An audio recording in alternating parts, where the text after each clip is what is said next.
یہ بتائیے گا کہ آج ہمارے قومی ہیرو پر پائلٹ کامران بھٹی کے جس کو پنجاب اسمبلی، قومی اسمبلی، تمام اداروں نے بہت اپریشیٹ کیا. آپ نے انٹرنیشنل میڈیا پر، نیشنل میڈیا پر دیکھا بھی، سنا بھی. لیکن چند اینکر پرسن جو ہیں وہ ہمارے ہیروز کے خلاف اور کامران بھٹی کے خلاف بہت زیادہ تجزیہ بھی کر رہے ہیں. تو انٹرویو شروع سے پہلے آپ نے ایک بات بتائی تھی کہ جو ہماری قوم ہے، چاہے وہ مساجد میں، چرچز میں دعائیں کرتے ہیں، روزے رکھتے ہیں، وہ بھی ہیرو ہے، قوم بھی ہیرو ہے، اور تمام صحافی بھی ہیرو ہیں، اور ہماری آرمی بھی ہیرو ہے. تو ہم نے ایز اے قوم جنگ لڑی ہے اور جیتے ہیں. لیکن یہ خاص کر کے چند اینکر پرسن جب وہ ہیرو کامران پائلٹ کے بارے میں منفی پروپیگنڈا کر رہے ہیں، اس کی کیا ریزن ہے؟ کیوں کامران بھٹی کو مخصوص کر کے نیگیٹو پہلو میں جو ہے وہ ان کے جذبات جو ہے مجروح ہو رہے ہیں؟ تو اس کے بارے میں اپنی قوم کو کیا میسج دیں گے؟ ان چند اینکر پرسنز کے لیے کیا میسج ہے آپ کا؟ جی اسلام صاحب، سب سے پہلے تو میں ایک اور چیز آپ کو بتانا چاہوں گا کہ پاکستان آرمی کی جو سب سے بڑی خوبصورتی ہے وہ ایک اور چیز بھی ہے کہ ہم اپنے ماضی حال کو کبھی نہیں بھولتے. مطلب ہم ان آفیسرز صاحبان کو، جے سی اوز کو، سولجرز کو جو ریٹائر ہو چکے ہیں، ہم ان کو بھولتے نہیں ہیں. ہم ان کو اپنے ہیرو ہی سمجھتے ہیں، کیونکہ وہ ہمارے اساتذہ ہوتے ہیں. انہوں نے ہمیں راستہ دکھایا ہوتا ہے جس سے ہم نے چل کے اس کو مزید بہتر کرنا ہوتا ہے.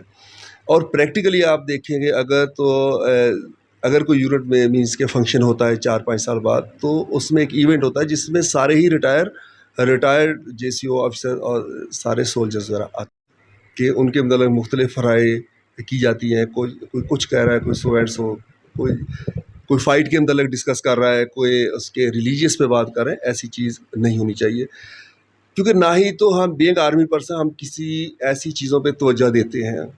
کیونکہ مجھے جو سب سے بڑھ کر جو مجھے غرض ہے، سب سے پہلے تو اللہ تعالیٰ کی ذات، اس کے بعد مجھے اپنے کمانڈنٹ آفیسر کے ساتھ چلنا ہوتا ہے، اپنے چیف آف آرمی کے ساتھ چلنا ہوتا ہے، اپنی ہائر کمانڈز کے ساتھ چلنا ہوتا ہے. ہم نے اگر آپ کی کوشش، آپ کی دلیرانہ کام کو، جرت کو، بہادری کو اگر آپ کے کمانڈنٹ آفیسر ریکمینڈ کر رہے ہیں، ریکگنائز کر رہے ہیں، اور دوسرا یہ ہے کہ آپ کے prime minister, chief of army staff, president, chief of air staff, اگر یہ سب لوگ فورس.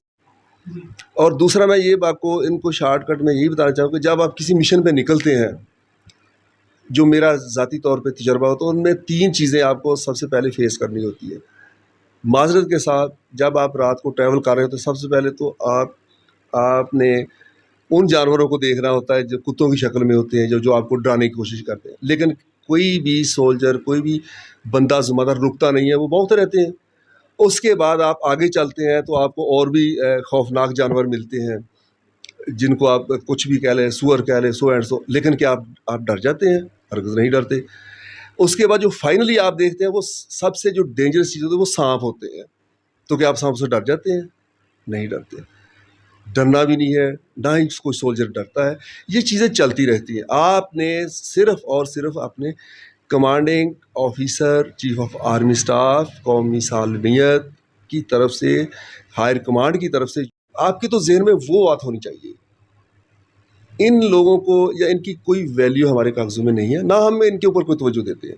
سب سے جو بڑی بات ہے وہ ہے کہ آپ کے کام کو آپ کے کمانڈنگ آفیسر ریکمینڈ کر رہے ہیں، وہ اپریشیٹ کر رہے ہیں.